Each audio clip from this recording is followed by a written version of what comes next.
चलिए जी, good evening. Notes वाले pages निकालो जहां पे आप लोगों ने लास्ट में नोट्स लिखे हुए थे। मेरे को एक बार के लिए बताना कि लास्ट नोट्स में क्या लिखा था हमने। कैश एंड कैश इक्विवेलेंट के मीनिंग, मतलब फॉर्मेट बनाया हुआ था ना लास्ट, देखना यही वाला है, सबसे एंड में देखना।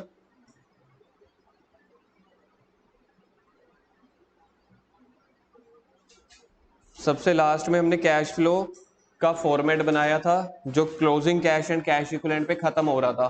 ठीक है, आज का नया हमारा टॉपिक आ रहा है। अब दो छोटे छोटे टॉपिक्स रहते हैं मेरे, प्रोविजन फॉर टैक्स के और डेप्रिसिएशन के। मतलब जो पेपर में आना ही आना है, पक्का है। प्रोविजन फॉर टैक्स आए चाहे डेप्रिसिएशन आए, बड़े वाले क्वेश्चन हमने शुरू कर लिए हैं वैसे। ठीक है, तो प्रोविजन फॉर टैक्स और डेप्रिसिएशन का टॉपिक आता ही है। आज वाले टॉपिक में हम क्या डिस्कस करने वाले हैं, प्रोविजन फॉर टैक्स। उसके थ्योरी लिखवाऊंगा, नोट्स लिखवाऊंगा। क्लास थोड़ी लंबी हो सकती है, ठीक है, लंबी इन द सेंस कि वीडियो ज्यादा लंबी बनेगी, लेकिन प्रॉपर करेंगे, नोट्स भी करेंगे, उसके थ्योरी नोट्स भी, साथ साथ क्वेश्चंस भी। तो जल्दी से अगला टॉपिक लिख रहा हूं मैं, यहाँ पे डालो arrow. Provision for taxation, provision for taxation. Exam के पॉइंट ऑफ व्यू से ये बहुत इंपॉर्टेंट टॉपिक है वैसे। जो बड़े बड़े वाले क्वेश्चंस करते हैं ना, जो बड़े वाले क्वेश्चंस करते हैं, उसका एक छोटा सा पार्ट है। अगर पेपर में क्वेश्चन 6 नंबर का आता है, ठीक है, बहुत सारी फिगर्स आती हैं, तो ये एक उसका पार्ट है। लेकिन पार्ट समझने के लिए भी मेरे को फुल फ्लैज पहले ये समझना पड़ेगा। मेरे पास दो ऑप्शन है। एक, मैं 5 मिनट में खत्म करवा सकता हूँ सिर्फ ट्रीटमेंट बता के कि याद करवा दूं कि ये टैक्स मेड आएगा या टैक्स पेड आएगा। मेड आता है तो ऊपर ऐड हो जाता है, पेड आता है तो सबसे लास्ट में माइनस हो जाता है। लेकिन कभी कभी क्वेश्चन में ना मेड और पेड दिया ही नहीं होता, तब क्या करना होता है। ठीक है, तो दो अलग अलग केसेस होते हैं इसी टॉपिक के ही, तो मेरे को फुल फ्लैश समझाना पड़ता है। अब मेरे को बताओ, टैक्स जो है, प्रोविजन का मतलब होता है लाइबिलिटी। टैक्स मतलब मेरा खर्चा। ठीक है, टैक्स कंपनी को मिलता है या कंपनी गवर्नमेंट को पे करती है? टैक्स जो है वो गवर्नमेंट को पे करेगी ना, तो इस हिसाब से जो टैक्स है वो कंपनी का खर्चा होता है। क्या होता है? टैक्स कंपनी का खर्चा होता है, और हर साल का होता है, क्योंकि हर साल बिजनेस चल रहा है ना। कभी ऐसे आपने देखा कि इस साल अपन ने बिजनेस किया, 3 साल के लिए चल दुकान बंद कर दी, चौथे साल फिर कोई भी दुकान देख लो, वो तो एक बार खुल गई, वो तो पूरे जीवन भर के लिए खुली रहती है ना। तो जीवन भर के लिए वो सेल करेगा, प्रॉफिट कमाएगा, प्रॉफिट होएगा तो टैक्स भी देना पड़ेगा। तो हर साल का जो टैक्स है अलग अलग होता है। हर साल का टैक्स किस पे डिपेंड करता है कि आपने हर साल कितना प्रॉफिट कमाया।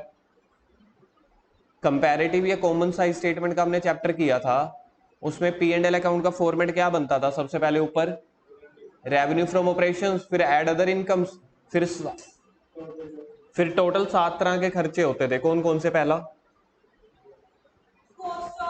कॉस्ट ऑफ मटेरियल, कशिश ही बोलो, कॉस्ट, कशिश बोलना है, cost of material consume. Second purchase, third changes वाला, चौथा एम्प्लॉइज बेनिफिट, पांचवा फाइनेंस कॉस्ट, छठवां डेप्रिसिएशन, सातवां अदर। फिर इन सातों का टोटल कर देते थे, अदर टोटल एक्सपेंस बन जाता था। फिर उसके बाद क्या करते थे? पीबीटी कैसे आता था? All incomes minus all expenses, तो आ जाता था प्रॉफिट बिफोर टैक्स। उसमें से टैक्स माइनस करते थे ना। किसी किसी क्वेश्चन में 30% टैक्स दिया होता था, किसी में 40%, किसी में 50%। तो वो टैक्स किसके ऊपर डिपेंड करता है? आपके प्रॉफिट के ऊपर। हर साल प्रॉफिट अलग होगा, हर साल टैक्स अलग होगा। तो ये हमारा वो टॉपिक है कि टैक्स को कैश फ्लो स्टेटमेंट में क्या कंसीडर करना है। जो तो हम टैक्स पे कर रहे होंगे, टैक्स पे कर रहे हैं तो पैसा जा रहा होगा तो माइनस कर देंगे। लेकिन जो करंट ईयर का टैक्स है, होता क्या है, जो मार्केट में दुकानदार है या बड़ी बड़ी कंपनीज हैं, उनका एक साल का टैक्स बन कुछ रहा होता है, पे कुछ और करते हैं। सर ये कैसे? जैसे उनका टैक्स बन रहा है 5,000, उन्होंने अभी के लिए 4700 पे कर दिया, बाकी 300 भी और भी बैलेंस बच गया ना। फिर अगले साल का टैक्स बन गया 6,000, इन्होंने पे कर दिया 5500। तो 5500 कैसे पे कर दिया? 300 तो पिछला पेंडिंग था, कुछ अब पे कर दिया। तो ऐसे अलाउड होता है मार्केट में कि टैक्स आपका बनता कुछ हो रहा है, थोड़ा सा ऊपर नीचे पे अलग चलता रहता है। तो जो मेरे साल का टैक्स बनता है, एक्चुअल में तो खर्चा वही है ना, एक्रूवल बेसिस के हिसाब से। याद करो, जब मैंने आपको लिखवाया था पी एंड एल अकाउंट का और कैश बेसिस का difference, P and L account कौन बनाता था याद है? राहुल ने ठीक बोला, पी एंड एल अकाउंट बनाता था अकाउंटेंट, कैश फ्लो या कैश बेसिस वाला कैशियर बनाता था। तो जो अकाउंटेंट है जो पूरा हिसाब किताब देखता है वो तो देखेगा कि एक साल का खर्चा कितना है, खर्चा कितना है मतलब कि टैक्स मेड, इस साल मेरा टैक्स कितना बना, ठीक है, वो होता है टैक्स मेड। वो पी एंड एल अकाउंट वाला बंदा अकाउंटेंट ध्यान में रखता है, तो वो टैक्स मेड है वो ऊपर ऐड हो जाता है। क्यों? क्योंकि हमने जो टैक्स पेड है ना वो माइनस करना होता है जबकि प्रॉफिट एंड लॉस अकाउंट बनाते हुए ना हम टैक्स मेड को माइनस कर चुके होते हैं। जब हम पी एंड एल अकाउंट बनाते हैं ना, ये पी एंड एल अकाउंट, तो लास्ट में जब आपने मुझे बोला पीबीटी आ गया, पीबीटी में से आप लोग क्या माइनस करते हो? टैक्स। तो ये टैक्स मेड माइनस करते हैं हम, तो हमारे पास आ जाता है पैट। कंपैरेटिव चैप्टर में और कॉमन साइंस चैप्टर में हम ये करते हैं, क्यों? क्योंकि वो पी एंड एल अकाउंट है और पी एंड एल अकाउंट में पेड से लेना देना नहीं होता, मेड से लेना देना होता है। सर पेड और मेड तो सेम है, तो मेड को मैं बोलूंगा मैड, ठीक है, मेड को मैं क्या बोल दूंगा? मैड तो पी एंड एल को पेड से लेना देना नहीं होता, मैड से लेना देना होता है, मतलब मेड से। वो तो ये देखते हैं कि एक साल का खर्चा कितना है, वो माइनस कर देगा, तो पैट निकल के आ जाएगा, प्रॉफिट आफ्टर टैक्स। जबकि जो कैशियर होगा, क्या कैशियर को मैड से कोई लेना देना होगा? कहता टैक्स जितना बने मर्जी बने मेरे से थोड़ी लेना देना, अगर पेड है, मैं तो कैशियर हूं ना, मैं तो कैश का हिसाब रखता हूं, जो पेड है मैं तो वो माइनस करूंगा। तो समझ लो मेड था 5000 जो भी हमने एग्जांपल में लिया था, तो अकाउंटेंट ने पी एंड एल अकाउंट बनाते हुए ये 5000 देखो माइनस कर दिया है, देखो पता चल रहा है ना, ये पीबीटी है, माइनस कर दिया 5000, समझ लो ये टोटल था 12000, 12000 में से 5000 माइनस कर दिया तो आ गया 7000। कैश फ्लो स्टेटमेंट चैप्टर कैसे शुरू होता है? Difference in reserve and surplus, यानी कि प्रॉफिट लेगा, ये 7000 का प्रॉफिट उठाएगा कैशियर, उसमें ऐड कर देगा 5000। क्यों? क्योंकि ये भाई साहब कहेगा टैक्स मेड से यानी टैक्स मैड से मेरे को कोई लेना देना नहीं है, मेरे को तो 12000 रुपए का पूरा, ये माइनस करता है जो टैक्स पे कर दिया है। इस क्वेश्चन में हमने टैक्स पे कितना लिया था? 4700, तो वो मेड को प्लस कर देगा। क्यों? क्योंकि ये ऑलरेडी माइनस हो चुका था। कैशियर तो कहता है मैं तो उल्टा चलूंगा इनडायरेक्ट मेथड से, तो वो इसलिए मेड को, जो पहले देखो यहाँ पे पी एंड एल अकाउंट बनाते हुए, ये आपका पी एंड एल अकाउंट है, ये वाला पी एंड एल अकाउंट बनाते हुए टैक्स मेड माइनस हो चुका है, तभी तो 7000 आया था। कहता पहले तो मैं इसको ठीक करूंगा, इसको पहले मैं प्लस कर दूंगा, दोबारा से मैं पहले 12000 की फिगर पे आ जाऊंगा जो ये वाली सच वाली फिगर थी, इसमें से मैं वही माइनस करूंगा जो मैंने गवर्नमेंट को सच में पे कर दिया। क्यों? क्योंकि मैं तो कैशियर हूं, और मैं कैशियर हूं तो मेरे को तो सिर्फ कैश का लेना देना करने। कॉन्सेप्ट समझ में आ गया? मेड ऐड करेंगे, पेड माइनस करेंगे, लेकिन क्वेश्चन में ना कई बार मेड और पेड अलग अलग दिए नहीं होते, इसलिए मेरे को ये पूरा का पूरा टॉपिक डिटेल में करवाना पड़ जाता है। लेकिन पेपर में ये टैक्स मेड का पॉइंट आता ही आता है, कुछ भी हो जाए। तो जल्दी से पहले कुछ नोट्स लिखवा रहा हूं, ठीक है? तो नोट्स लिखवाने के बाद फिर आपको बताऊंगा क्या चीजें। Point number 1, point number 1, tax is और expense as well as liability. Tax मेरा खर्चा है और लाइबिलिटी भी। लाइबिलिटी क्यों है? क्योंकि अगर आपने खर्चा पे कर दिया है तो ठीक है, नहीं तो वो आपकी लाइबिलिटी बन जाएगी, गवर्नमेंट को हमने पे करने। Second,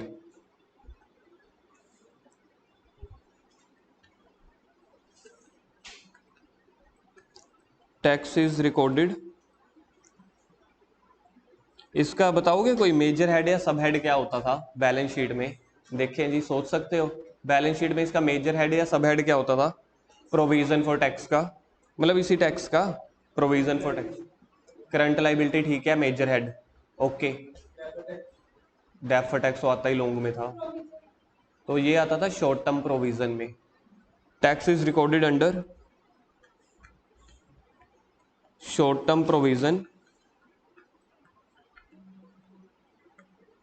tax is recorded under short term provision in current liabilities.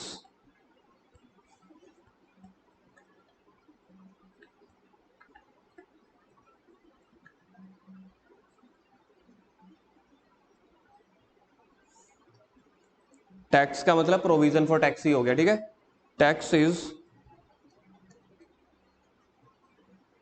Related with tax is related with operating activity.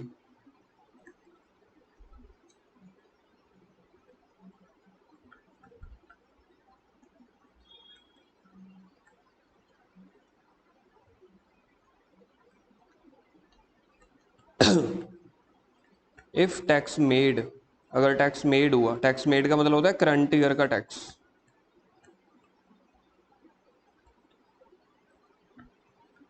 तो इसको हमने ऐड कर देना है। वो तो मैंने अभी भी आपको बता ही दिया था, एग्जांपल में बताया था ना, टैक्स मेड ऐड क्यों करना है, क्योंकि ऑलरेडी डिडक्ट हो चुका था। कैशियर कहता मेरे को उससे कोई लेना देना नहीं है, पहले तो मैं इस आइटम को ठीक करूंगा, तुमने माइनस किया है मैं ऐड कर दूंगा। क्यों? क्योंकि मैंने टैक्स पेड को माइनस करना है। तो अगर टैक्स पेड है, एक्चुअल पेड, तो ये कहता मैं तो ये वाला माइनस करूंगा, क्योंकि मैं एक कैशियर हूं, मेरे को तो सिर्फ कैश का हिसाब रखना है, ना कि मेड मूड का। आगे treatment of provision of tax. अब मेरे को क्या ट्रीटमेंट लेके चलनी है जी?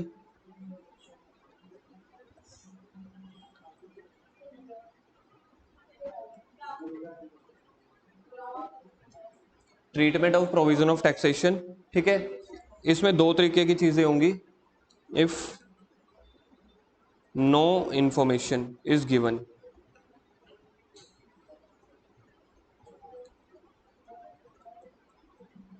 और बी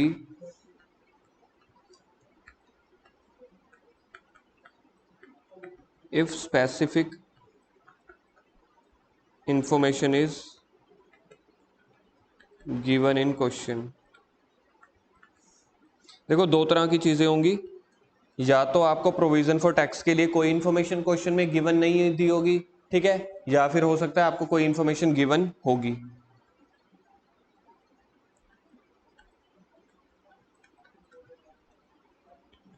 तो इसको हमने सोल्व करना होता है एजम्पशन बेसिस पे। Solve as per assumption basis.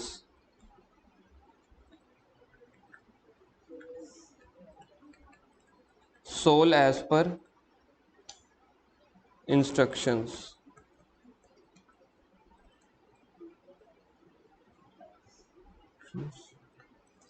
Given in question.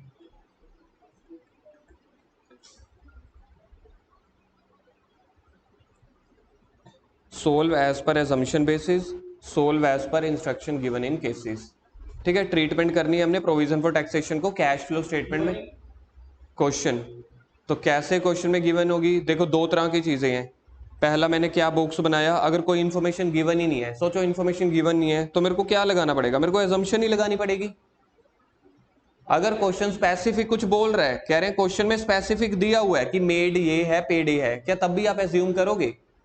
तो क्वेश्चन कह रहा है कि टैक्स मेड इतना है और टैक्स पेड इतना है, क्या मुझे तब एज्यूम करना पड़ेगा? नहीं। अगर पहला बॉक्स पढ़ो ए पॉइंट, अगर कोई इन्फॉर्मेशन गिवन नहीं होगी तो मेरे को एजम्पशन, एजम्पशन भी बुक वालों ने बताई हुई है, तो ये नहीं है कि मेरे को अपनी मर्जी से एजम्पशन, लॉजिकल एग्जम्पशन गिवन है। अगर स्पेसिफिक इन्फॉर्मेशन गिवन है तो जो क्वेश्चन में इंस्ट्रक्शन होंगी वैसे करूंगा। तो अभी इस ए पॉइंट की डिटेल लिख रहा हूं मैं, ए पॉइंट की डिटेल पढ़ना। ए की हेडिंग क्या है? अभी अभी आपने लिखी है, इफ बनाओ, if no information is given, तो क्या एजम्पशन चलेगी? If no information is given in question, ये आपकी हेडिंग है, इसको अंडरलाइन कर देना।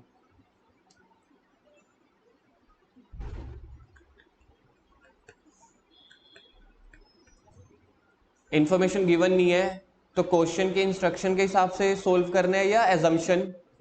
Assumption. Then assume,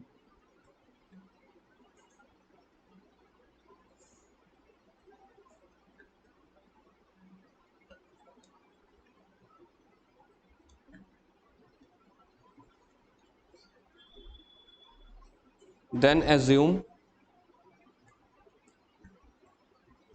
current year tax.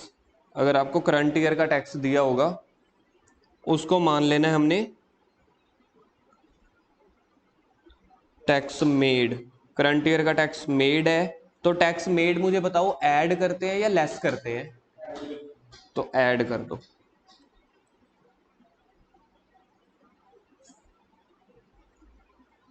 अगर प्रीवियस ईयर का टैक्स भी गिवन होगा,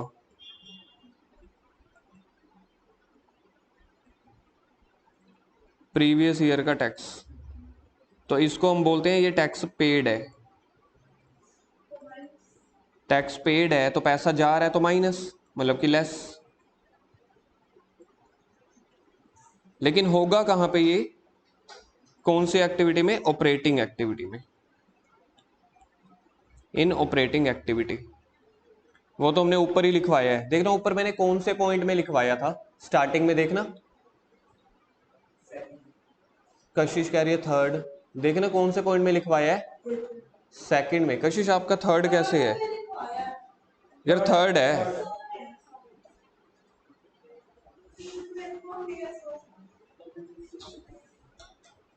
थर्ड एक्टिविटी में है, ठीक है जी। अब इसकी देखो एजम्पशन क्या है, कह रहे हैं अगर कोई क्वेश्चन में इंफॉर्मेशन नहीं दी हुई, आपको टैक्स पता है कैसे दिया होता था, प्रोविजन फॉर टैक्स ऐसे दिया होता है बैलेंस शीट में। इधर देखना एक बार, यहाँ पे 2017 का डेटा दिया होता है, 2018 का, ठीक है। यहाँ पे 5000 दिया हुआ है, यहाँ पे 4700। तो ये जो करंट ईयर वाला है, करंट ईयर कौन सा होगा इसमें से, 17 या 18? पक्की बात है। तो इसको आपने मान लेना मेड, मतलब आप ऐसे सोच के चलते हो कि करंट ईयर का टैक्स है ना वो इसी साल बना होगा। लॉजिकल एजम्पशन है, इसमें कोई वो भी नहीं है। और जो पिछले साल का है तो अपन ये अज्यूम करके चलते हैं कि पिछले साल वाला पे कर दिया होगा, इस साल फ्रेश टैक्स बन गया होगा, इसलिए पिछले वाले को हम पेड मान लेते हैं, करंट वाले को मेड मान लेते हैं। बहुत ही लॉजिकल है, आया समझ में। पिछले वाला पेड क्यों, क्योंकि हर साल का टैक्स पे कर देते हैं, पिछले साल का पे कर दिया होगा, इस साल मेरा नया टैक्स बना है तो उसको मेड मान लेंगे। तो आपके पास ए वाली ट्रीटमेंट हो गई। बी वाली ट्रीटमेंट की हेडिंग पढ़ना क्या है, लिखो if specific information is given, if specific information is given for taxation,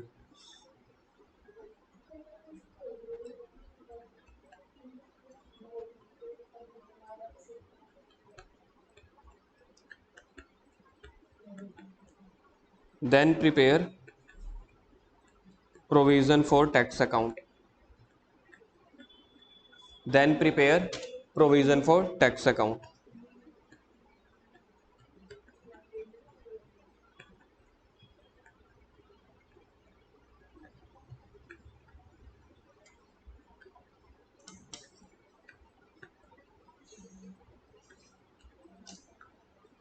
provision for taxation जो है हमारी एक तरह से लाइबिलिटी है।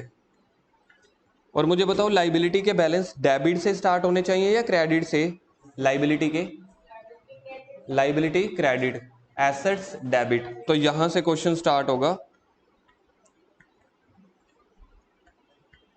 By balance brought down, opening balance, opening मतलब पिछले साल का,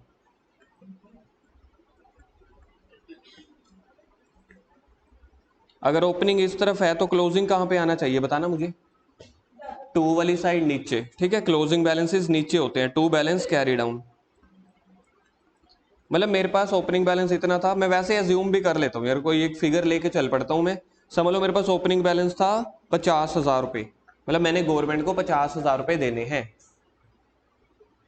और बाद में मुझे पता चल गया लास्ट में मैंने गवर्नमेंट को 44 देने हैं, तो इसको बोलते हैं क्लोजिंग बैलेंस। सर ओपनिंग और क्लोजिंग बैलेंस का मीनिंग बताना एक बार। ओपनिंग बैलेंस मतलब मैंने गवर्नमेंट को 50,000 रुपये देने थे, साल बीत गया, अब मैंने 44,000 देने हैं, तो 6,000 का क्या हुआ होगा सोचना। ऑब्वियस है, 50,000 देने थे स्टार्टिंग में, स्टार्टिंग ये है ना ओपनिंग, मैंने पे कर बाद में देखा मैंने 44,000 पे कर रह गई, तो 6,000 पे कर दिए होंगे ना। लेकिन जिंदगी इतनी आसान नहीं है, करंट ईयर का भी तो टैक्स बना होगा ना, ये ओपनिंग तो पिछले साल का है, तो मेरा करंट ईयर का टैक्स और भी तो बड़ा होगा ना, तो करंट ईयर का टैक्स यहाँ पे आता है। सर बाय वाली साइड क्यों आता है, क्योंकि मेरी लाइबिलिटी है ना, मेरी लाइबिलिटी और बढ़ गई, और लाइबिलिटीज आपने ही खुद बताया क्रेडिट साइड पे आती है। तो इसको लिखते हैं by P and L account, current year tax made. इसकी जनरल एंट्री भी लिखवाऊंगा, इसके बाद आपको समझ में आ जाएगा। करंट ईयर का टैक्स मेड, मेरा इस साल का जो टैक्स बना था वो बना था 60,000। अब सोचो क्या इंफॉर्मेशन है और आप इसको क्या कोरिलेट कर सकते हो। देखो मैं एक बार के लिए आपको बताता हूं, 50,000 मैंने देखा स्टार्टिंग में देना था, लास्ट में पता लगा 44,000 देने। दूसरे एंगल से बोलता हूं, 50,000 मैंने स्टार्टिंग में देना था, 60,000 मेरा इस साल का भी तो बन गया टैक्स। क्या लिखा हुआ है मैंने ब्रैकेट में भाई, पी एंड एल अकाउंट के ब्रैकेट में, करंट ईयर का टैक्स में 50,000 पिछला दिन है, 60,000 इस साल का है, तो मेरा टोटल कितना होना चाहिए, 1,10,000 मैंने गवर्नमेंट को पे करना है। लेकिन जब मैं अपना क्लोजिंग बैलेंस यहां पे नजर मारता हूं तो मेरा क्लोजिंग बैलेंस सिर्फ 44,000 शोर है, तो बाकी क्या हुआ होगा, और इस साल का भी थोड़ा सा पे कर दिया होगा। यानी कि आप इसको बस कंपैरिजन कर सकते हो ना। सर एक बार फिर से बताओ, आया समझ। मेरा पहले टैक्स जो मैंने गवर्नमेंट को पे करना है, ये मेरी लाइबिलिटी है 50,000, फिर क्वेश्चन में खुद ही दिया हुआ है टैक्स मेड कि इस साल का आपका टैक्स बना 60,000, तो टोटल लाइबिलिटी कितनी हो गई, 1,10,000, जबकि मेरे को फाइनल बैलेंस दिया हुआ है कि अब आपने सिर्फ 44,000 पे करना है, तो बाकी जो बैलेंस बचता है ना वो आपने पे कर दिया होगा। तो पे करोगे तो इस तरफ आएगा, क्योंकि उसकी एंट्री, किसी भी एक्सपेंस की एंट्री याद है आपको क्या होती है, सैलरी पे करने की एंट्री क्या होती है, सैलरी पेड की, सोचना, salary paid, salary account debit to cash, wages paid, wages account debit to cash, rent paid, rent account debit to cash. तो ये टैक्स है, तो टैक्स की एंट्री क्या होगी, tax account debit to cash. तो टैक्स के डेबिट में तभी तो आ रहा है, टैक्स के डेबिट में क्यों आ रहा है, क्योंकि खर्चा है, tax account debit to cash. हाँ तो टू बैंक लिख देंगे। ये कौन सा बैंक है, टैक्स पेड वाला। तो मेरे को निकाल के दिखाओ मैंने कितना पे कर दिया होगा गवर्नमेंट को टैक्स। इजी है वैसे बहुत ज्यादा, 1,10,000 बनता था, उसमें से 44,000 बच गया, तो बाकी पे कर दिया होगा। कितना, 54 नहीं आएगा यार, 56 आ सकता है, 56 नहीं यार, 56 भी नहीं आएगा,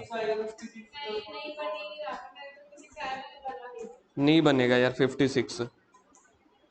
कोई और देखना, आंसर निकालना, 1,10,000 माइनस 44,000, माइनस ही तो करना है यार, इतना तो भयंकर है भी नहीं। 1,10 में से 66 बन रहा है रजत, ठीक है बिल्कुल।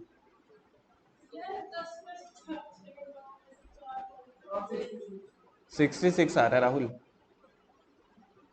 मैं और तरीका बताता हूँ इसको। हाँ ये तो 1,10 का टोटल बनना था ना, तो 66 ही आएगा। ये तो आप लोगों ने सबसे सरल तरीका देखा कि 1,10 में से 44 माइनस कर दो, इसमें तो सोचना भी नहीं है। अब मैं आपको एक लॉजिकल तरीका भी बताता हूँ। रजत देखो इधर, रजत इधर, मैंने गवर्नमेंट को स्टार्टिंग में कितना पे करना था, एक बार थोड़ा सा ऊंची बोलो, आवाज आनी चाहिए। गवर्नमेंट को स्टार्टिंग में कितना पे करना था, इस साल का टैक्स कितना बना, 60,000, तो टोटल हो जाना चाहिए था 1,10, लेकिन रहता है 44,000। अब सोच के देखो, 50 तो मैंने पिछला पे कर दिया होगा, करंट ईयर के हिस्से में से भी तो मैंने 16,000 पे कर दिया होगा, क्योंकि करंट ईयर का मेरा कितना था 60, बच कितना गया 44, तो 16,000 करंट का भी पे किया होगा, 50 पिछला पे कर दिया होगा, तो इनको टोटल करो 66 ही बन रहा है। तो इतनी देखा जाए इतना टेक्निकल तो है भी नहीं, इतना वो भी नहीं है, बस गवर्नमेंट का पिछला टैक्स। अब कई बार क्वेश्चन में टैक्स पेड दिया होगा तो ये वाला आंसर निकल आएगा। ठीक है, एग्जांपल बताता हूं जल्दी से आप लोगों को। अब फिगर्स में चेंज कर रहा हूं, यहां पे वही ले रहा हूं 50,000 और 44,000। अब इस बार क्वेश्चन में दिया हुआ है, फिगर्स चेंज कर रहा हूं, इस बार क्वेश्चन में दिया हुआ है कि आपने सिर्फ 30,000 पे किया है। 1,10 तो है नहीं ना बेटा, 1,10 नहीं है, ये देखो ध्यान से। अब ये वाली 3 फिगर्स दी हुई हैं जो आपको स्क्रीन पे शो हो रही हैं। मैंने गवर्नमेंट को स्टार्टिंग का टैक्स कितना पे करना था, 50,000, मैंने पे कितना किया, साफ लिखा हुआ है पे कितना किया, पहले सुन लो, पे कितना किया 30,000, तो 20,000 तो मेरा पिछला पेंडिंग है। तो ये देखो जो मेरा टोटल पेंडिंग है 44 में से 20 तो वो है जो पिछला पेंडिंग है, तो करंट ईयर का टैक्स कितना होगा 24,000। राहुल 20 कहां से आ गया मेरे भाई, नहीं नहीं देख ध्यान से, एक बार फिर से फिगर उड़ा दी मैंने। गवर्नमेंट को, कशिश इधर, गवर्नमेंट को टोटल पे कितना करना था स्टार्टिंग में 50,000, उसके सामने देखो मैंने कितना पे कर दिया 30,000, तो 20,000 तो मेरा पिछला बैलेंस पेंडिंग है जो मैंने गवर्नमेंट को देना है, लेकिन जो टोटल बैलेंस पेंडिंग है वो 44 है। 44 में से 20 तो वो है जो पिछला है, तो करंट ईयर का टैक्स कितना बना होगा? 24,000। तो इसलिए यहाँ पे 24,000 आ रहा है कि करंट ईयर का आपका 24,000 ही है, लेकिन मैंने गवर्नमेंट को अब टोटल कितना पे करना है? 44,000। 44 में से 24 मेरा इस साल का जो ताजा बना, 20 वो है जो मेरा पिछला पेंडिंग है, तो इसका मतलब ये 44,000 आपका ठीक है। तो यहां पे मेरा टोटल 74,000 बन रहा है। ठीक है क्या? रुक जाओ अभी 2 minute. Journal journal entry tax paid की और टैक्स मेड की, बस ये टॉपिक खत्म। बताओ पहले टैक्स पेड की करें या टैक्स मेड की? ये लो पहले टैक्स मेड की कर लेते हैं। जर्नल एंट्री टैक्स मेड की। टैक्स मेरा एक साल का खर्चा होता है कि इनकम होती है? टैक्स खर्चा पी एंड एल के डेबिट में आता है, ठीक है। तो P and L account debit, खर्चा है तो पी एंड एल अकाउंट के डेबिट में आ जाएगा, लेकिन अभी मैं पे नहीं कर रहा। सर ये ध्यान से यहाँ पे नोट करना, ये मेड है, तो यहाँ पे आप ये मत कहना टू बैंक कर दो, वो तो पेड में आएगा ना। ये मेड है तो मेड का मतलब प्रोविजन फॉर टैक्स, मतलब जो पी एंड एल अकाउंट के डेबिट में लिख रहे हैं क्या चीज का खर्चा लिख रहे हैं? टैक्स का। तो टू प्रोविजन फॉर टैक्स।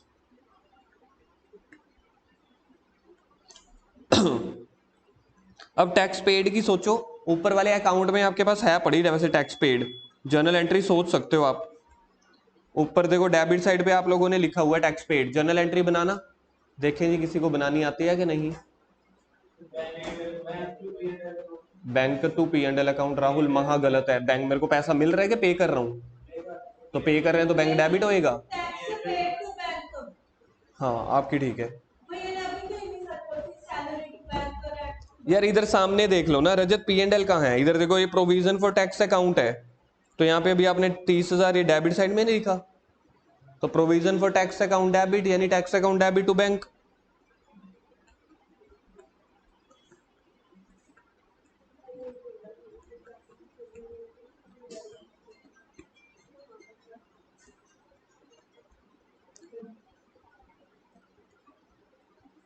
रखो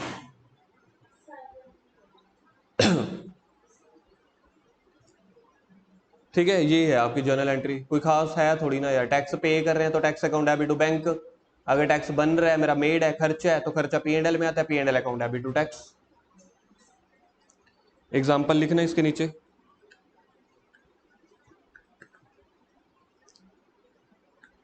लिखो बैलेंस शीट, बैलेंस शीट में आपको दिया हुआ है provision for tax 31/3/21, 31/3/22, provision for tax 1,000, 1,200,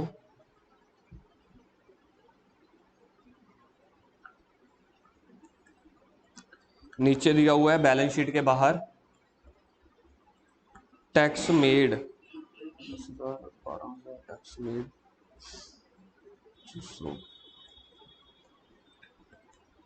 tax made है 2500।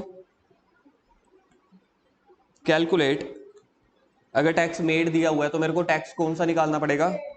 बिल्कुल ठीक है जी, calculate tax paid and prepare cash flow statement if PAT 10,000, provision for tax दिया हुआ है 1,000 और 1,200, कह रहे हैं टैक्स मेड जो है आपका 2500 बना है। वैसे तो मैं वर्बली पहले ही कैलकुलेट कर सकता हूं, अगर आप लोगों ने ध्यान से टॉपिक देखा हो। मेरा टैक्स स्टार्टिंग का कितना है? 1,000। रजत देखो इधर स्क्रीन पे, मेरा टैक्स स्टार्टिंग का कितना है? 1,000। 2500 मेरा इस साल का बन गया, तो टोटल टैक्स कितना हो गया? 3,500। लेकिन क्लोजिंग कितना बच गया? 1,200। सोचो होना चाहिए था 3,500, बच गया 1,200, तो मैंने कितना पे कर दिया होगा? 2,300।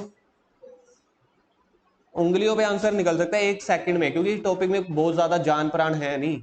सोचो 1,000 मेरा टैक्स था पिछले साल का, इस साल का टैक्स है 2,500, तो मेरा टोटल टैक्स कितना होना चाहिए था? 3,500। लेकिन क्वेश्चन कह रहा है 1200 है, तो बाकी आपने पे कर दिया होगा, तो 3500 में से 1200 माइनस कर दो, 2300 पेड निकल आएगा।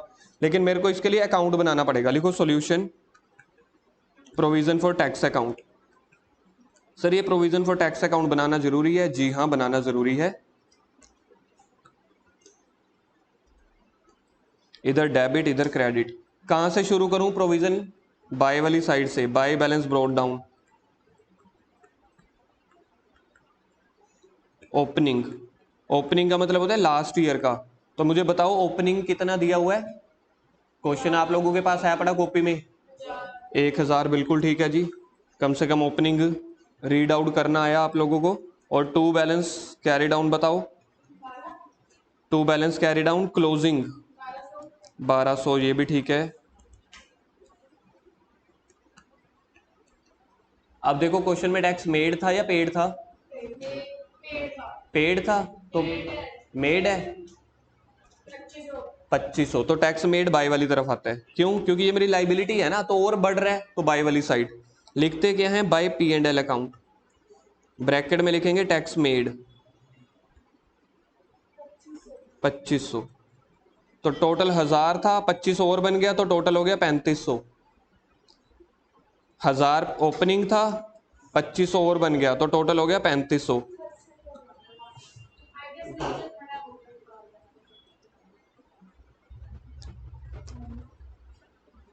टोटल 3500 हो गया। अब आंसर किस तरफ निकलेगा? आंसर किस तरफ निकलेगा राहुल जी, सोचो। डेबिट वाली साइड पे टू बैंक।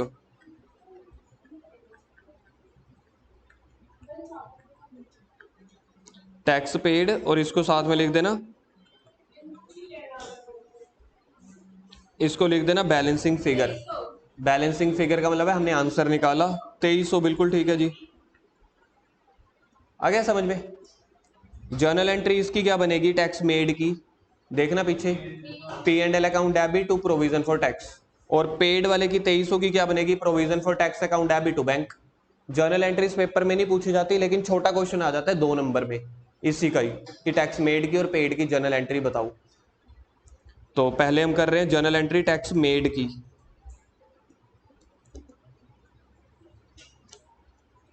टैक्स मेड की जर्नल एंट्री क्या बताई थी रजत?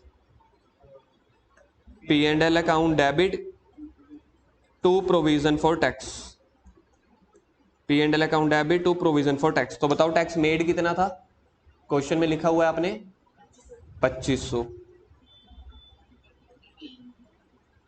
और second journal entry tax paid की,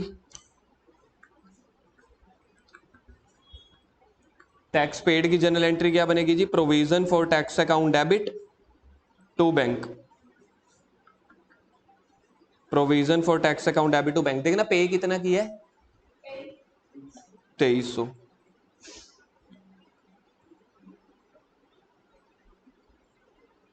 आया समझ? अब मेरे को और क्या बनाना है? Cash flow statement.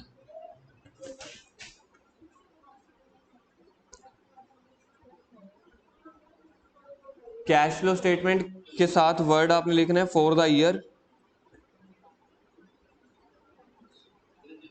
देखना for the year ending current year कौन सा लिखवाया हुआ मैंने क्वेश्चन में, देखना 31 से 21 गलत है, करंट ईयर 31 से 22 है यार। आपको ये भी नहीं पढ़ना आ रहा? 31 से 21 और 31 से 22, 31 से 21 ओपनिंग ईयर हो गया ना पिछला, करंट ईयर 31 से 22। कैश फ्लो स्टेटमेंट का बड़ा क्वेश्चन हम कर चुके हैं। पहली एक्टिविटी कौन सी आती है? कैश फ्लो फ्रॉम, नहीं नहीं नहीं, 3 लाइन होगा बस। मेरे पास कौन सा क्वेश्चन का और डेटा है? Cash flow from operating activity. तो ऑपरेटिंग एक्टिविटी में सबसे पहला होता है प्रॉफिट आफ्टर टैक्स। क्वेश्चन में लिखवाया हुआ है मैंने, देखो कितना है पैट, पीछे पेज टर्न करो, 10,000।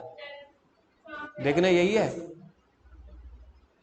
क्वेश्चन में, देखो सॉल्यूशन में नहीं।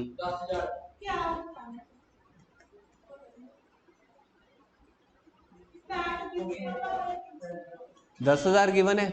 अब इसमें मेरे को क्या ऐड करना है? ऐड करना है टैक्स मेड। कितना है मेड? देखना मेड, ऊपर मेड वाला ऐड करना होता है ना, तो मेड वाला देखो ऐड करो 2500। ठीक है, इसको ऐड लेस करने के बाद, सब कुछ करने के बाद एट द एंड ना एक आइटम निकलती है। देखो पहले तो वैसे यहाँ पे निकलता पीबीटी, पीबीटी निकल आया 12,500। फिर non cash items, add increase decrease in वो करंट एसेट करंट लाइबिलिटी, ठीक है, वो सारा तामझाम करने के बाद निकलता cash generated from operations. Already आप कर चुके हो तो आपको समझ आ रही होगी मैं क्या बोलना चाह रहा हूं। सारी current asset current liability operating capital करने के बाद, ठीक है, मेरे पास फिर से आ रहा होता कैश जनरेटेड फ्रॉम ऑपरेशंस। तो मैं अभी मान लेता हूं सब कुछ जीरो है, तो कैश जनरेटेड फ्रॉम ऑपरेशंस भी 12,500 आएगा। इसमें से आप लोगों ने लेस करना होता है टैक्स पेड। तो टैक्स पेड मेरे पास था 2300 शायद, कि 2500, 2300, ठीक है। तो बाकी मेरे पास आंसर आ जाएगा 10,200। ये आएगा कैश फ्लो। पॉजिटिव में आंसर आ रहा है तो फ्रॉम ऑपरेटिंग एक्टिविटी।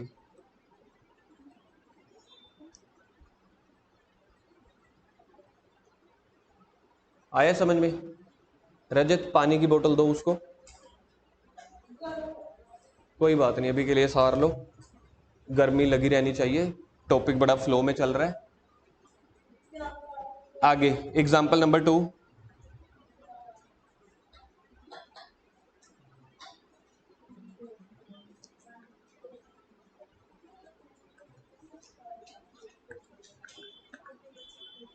आगे एग्जांपल नंबर 2